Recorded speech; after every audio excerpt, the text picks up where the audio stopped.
Interesting. There's a typo up there. I saw it too.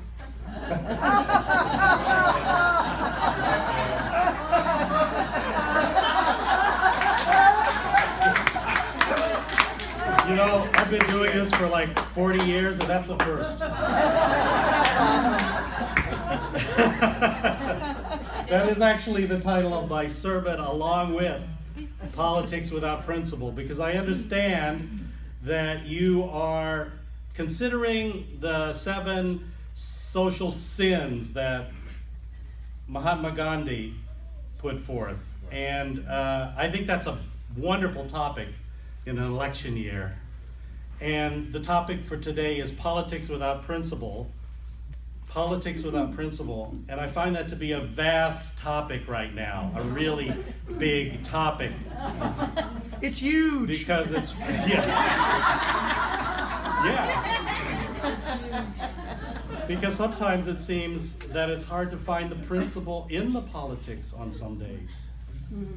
And so I had to narrow my focus, and actually this is a talk I've been giving to several congregations, and it's been evolving as events have evolved.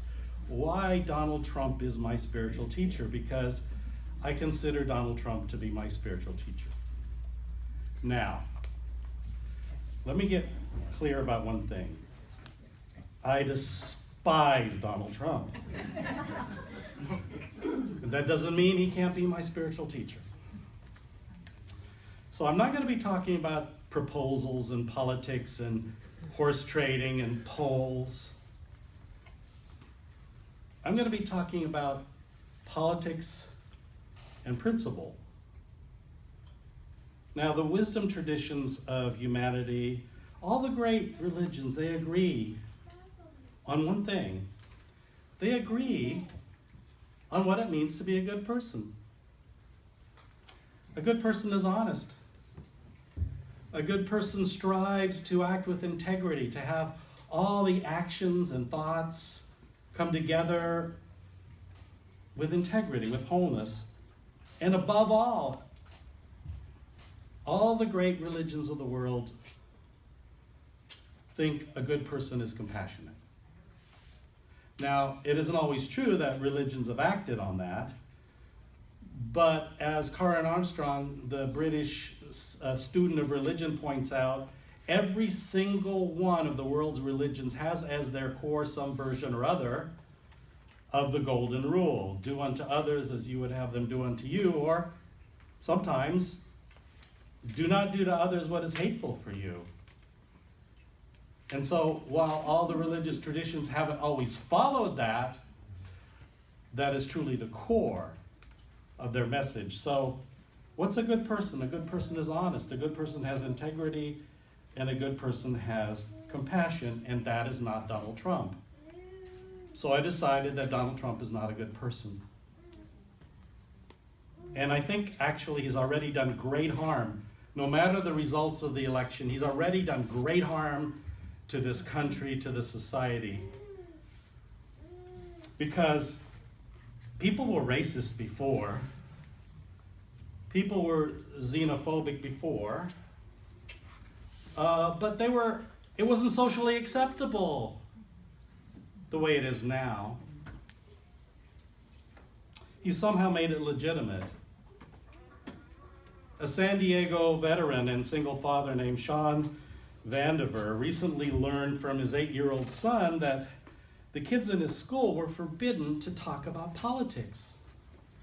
So he wanted to know what was going on because he wanted his sons to have an education in civics, in citizenship. And if you can't talk about politics, what is that going to teach them? So he went to talk to the teacher, and the teacher just hung her head and said, "Look, I can't handle it otherwise." The other day on the playground, some of the white kids had created an imaginary fence and wouldn't let the Latino kids in. He's doing harm, and the kids are watching. The Southern Poverty Law Center reported one teacher as saying, We're seeing Donald Trump behave as a 12-year-old, and now 12-year-olds are behaving like Donald Trump. But I'm not going to be talking about politics. I'm not going to be talking about issues and the horse race, and I'm not going to be telling you what you should think. The great poet and preacher of the Renaissance in England, John Donne, said, "I preach to myself and allow others to listen." So this is a confessional sermon. Okay, I'm going to be talking about my struggles with that have been brought up because of this year's politics. And what is my guiding principle, and what is the text for today's sermon? It comes from the great Rabbi Hillel, who was lived at the same time in the same place as Jesus. He said, "When no one else is behaving like a human being, you must behave like a human being." So Donald Trump is my spiritual teacher because he makes me wonder how I need to behave during this time when fewer and fewer people are behaving like a human being. And some of those people agree with me on political issues. Because I think we can learn a lot about our spiritual condition by looking at our reaction to the people we despise. And this campaign has really made it hard for me. So I'm going to make a confession about why I had to start thinking about this. I realized that I was in some spiritual danger when the second thing I said many a morning, after I said good morning to my wife and had a glance at the newspaper, is, "That bastard."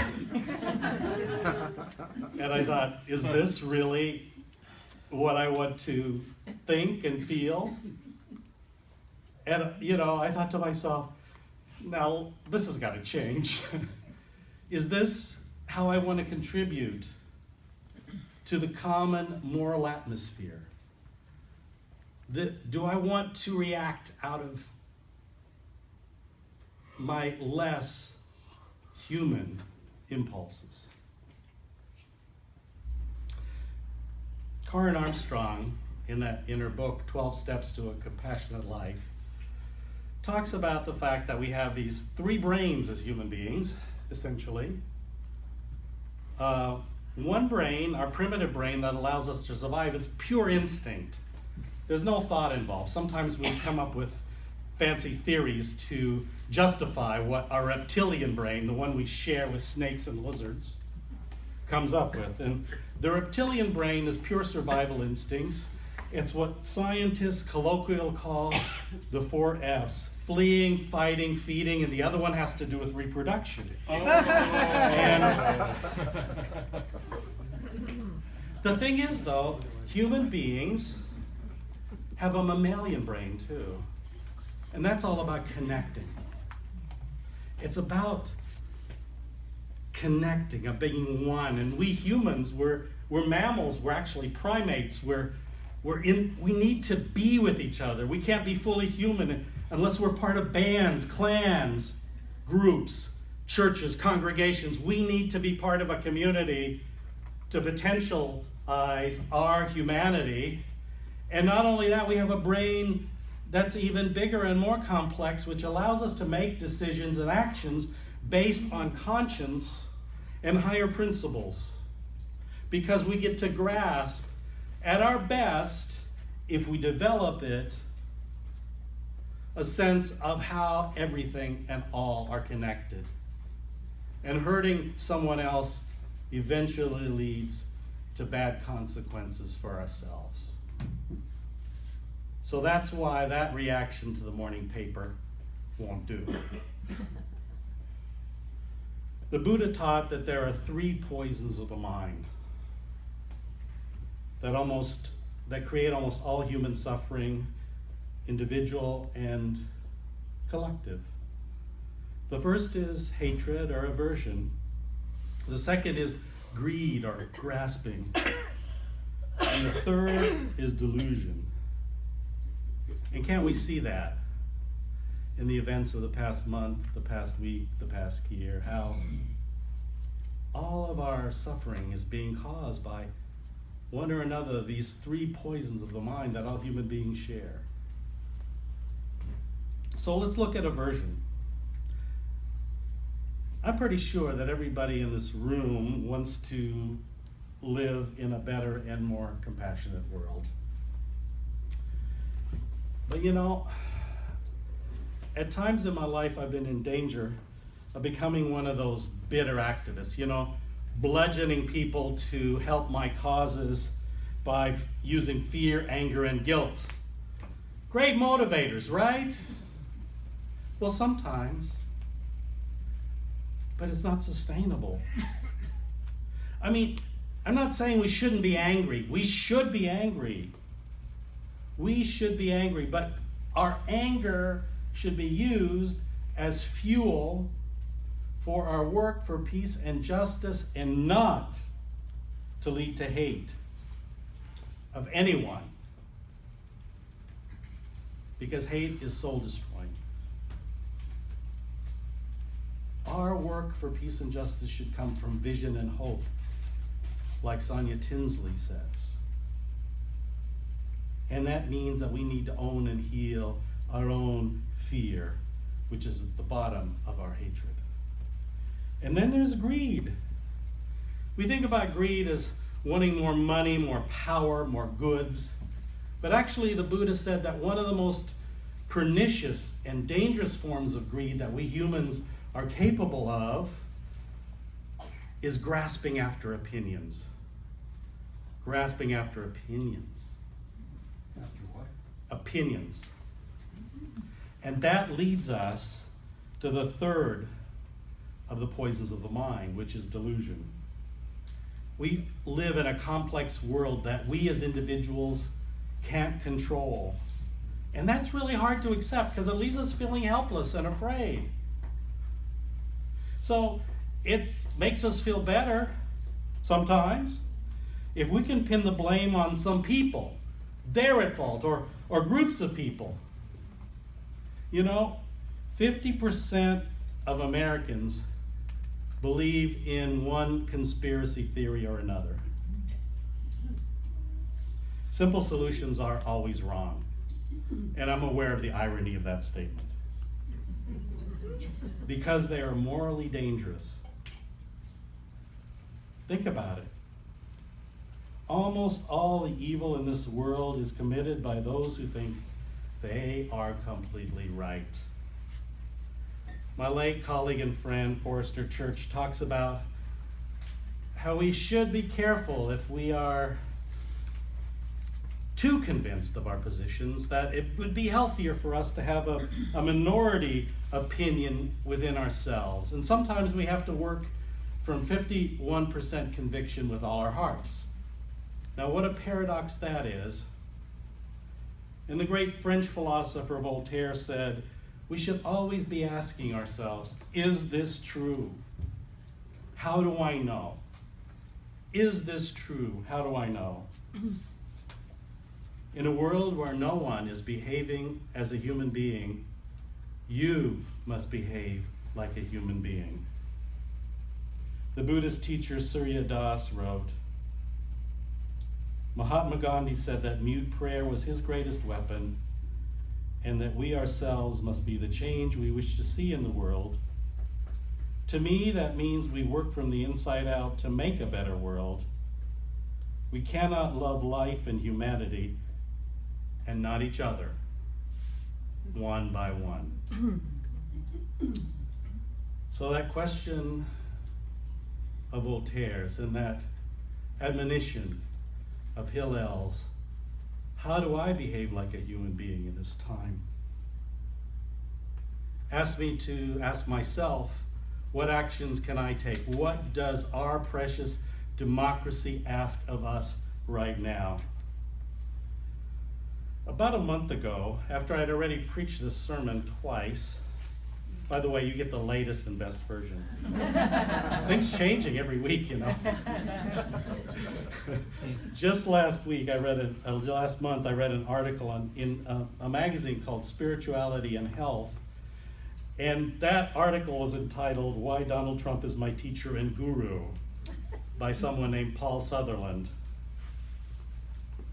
Great minds think alike, I guess. Martin Luther King Jr. said, he writes, "Our lives begin to end the day we become silent about things that matter." Our lives begin to end the day we become silent about things that matter. And then he goes on, "A serious look at our country shows that we are silent about things that matter. We pass by poverty, injustice, racism, hate, and evil as we walk to our yoga class, go to the co-op for our organic latte, and meditate every morning on happiness." Donald Trump's message to us is clear. Hey, now that I've showed you your ugly, your hypocrisy, your own two-faced bigotry, what you gonna do about it? I took that personally.